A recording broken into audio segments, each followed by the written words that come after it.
Well, hello and welcome to the reflection for the day on which we celebrate Candlemas. And our readings today are taken from Hebrews chapter 2, verses 14 to 18, and Luke chapter 2, verses 22 to 40. And today we find ourselves at a pivot point in the church year. Candlemas is the day that ends the Christmas season. There are more than 12 days to Christmas. And it's the day that we should pack away our nativity scenes, if we haven't already, as we focus our journey towards Lent. And as the crib is pushed out of focus, the cross comes into view.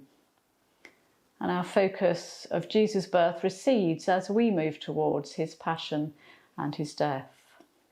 And in a global pandemic where more than 100,000 people in this country have died from coronavirus, that may not be where we want to be taken. Can't we rest firmly in Christmas, hanging on to the gift of new birth and new life? And the answer in the Christian calendar is, of course, no, because Christmas without Easter makes no sense. We can't rest with only one part of the story. The ensuing chapters of Jesus' life are needed if we are to have our eyes opened to see God's promise of eternal hope. And we need that continuum of the path Jesus trod beyond the crib to be able to see him as true gift from birth through life, death, resurrection and ascension. For Jesus, betrayal, pain and suffering must be endured. And it's part of the bigger picture of God's salvation plan. And while we may not like to rest with it, the writer of Hebrews in the New Testament passage for today encourages us as we do, saying, because he himself suffered when he was tested, he is able to help those who are being tested. Jesus understands our human condition. And in these testing times that we find ourselves in, he can be a source of comfort and compassion. In our darkness, he can be our light and hope. One of my very many favourite hymns is Bernadette Farrell's Christ Be Our Light. And it recognises a longing for light, for truth, for hope in the midst of darkness and trouble and despair. And it allows Christ's light to galvanise our action and discipleship. And as we celebrate Candlemas today, I think its themes dovetail very well with the story in Luke's Gospel of Mary and Joseph taking the 6-week-old baby Jesus to present him in the temple at Jerusalem in accordance with the Jewish customs, of Simeon drawing to the Holy Child and recognising him as God's divine promise to the world, and of Anna as she too recognises the truth of what she is witnessing. And I think there are 3 themes that we can think about as we try to bring some perspective of the significance of this story into our current times of pandemic, our current times of suffering and loss of life. And the first theme is longing for light. It goes without saying that in deep darkness we long for the light to come. And in the metaphorical darkness of suffering and loss, it's sometimes hard to see the light. Simeon was waiting for the consolation of Israel as the Jewish nation lived under oppression of Roman occupation. And as such, Israel longed for God's promised Messiah, who would overturn the Roman rule and bring freedom. And Simeon too held on to that promise. He never stopped longing to see the brighter days, light in the darkness. And as a righteous man, he held firm in his faith. When we're waiting for consolation in these current challenging times and longing for light to break through, which I believe it has in a sense with the vaccination programme underway, might we be able to look with eyes of faith, like Simeon, and seek the light of the world, holding all things to him.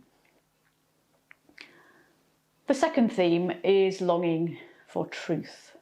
Now, as a devout and righteous man, Simeon was in tune with his spiritual practices, and he knew, because the Spirit had revealed it to him, that God would not allow him to die until he had seen the Messiah.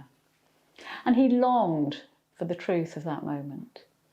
So much so that he was led by the Spirit's prompting to the temple that day.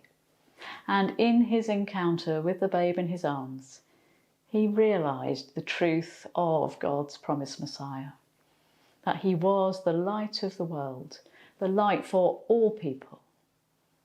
No one is outside his care and concern. And as Simeon utters his joyful words of praise, we see Anna, a widow of many decades, who has fervently prayed and worshipped in the temple as her life's work, also discern the special nature of this child. And grounded in a prayerful relationship with God, she is able to look and listen and realise who Jesus is. And as a faithful servant of God, she proclaims this newfound truth. In troubled times, can we share the truth of our faith in Jesus and show his light and his love and his compassion? And the third theme is longing for hope. Simeon's words to Mary hint at the suffering that her baby will experience at some time in the future. It seems paradoxical that anything good can come out of the challenges that Jesus faced. And yet, with hindsight, we know that our hope rests on Jesus' greatest sacrifice. He takes our sin and can transform us. Through his death, he is our way to God. Through his resurrection, he is our way to eternal life. What a promise. What good news. And so hope waits. It calls for patience. It always looks ahead in front, fixing our thoughts on the unseen. And when we nurture our lives on Christian hope, we may not know what each day will bring, but we can in some way be prepared for what comes by living in the hope that is ours in Jesus Christ. And in that hope we experience love, the strongest thing in the world, stronger than hate, stronger than evil, stronger than death. So on this Candlemas Day, in the midst of the grim reality of living with coronavirus, I pray that we will be daily longing for light and truth and hope. And as we move from the crib to the cross, may we each be grounded in our own personal relationship with Jesus and grow in discernment of his call on our lives. And most importantly, may we each take Christ's light into our communities, our workplaces, and the darkest areas we encounter. Amen.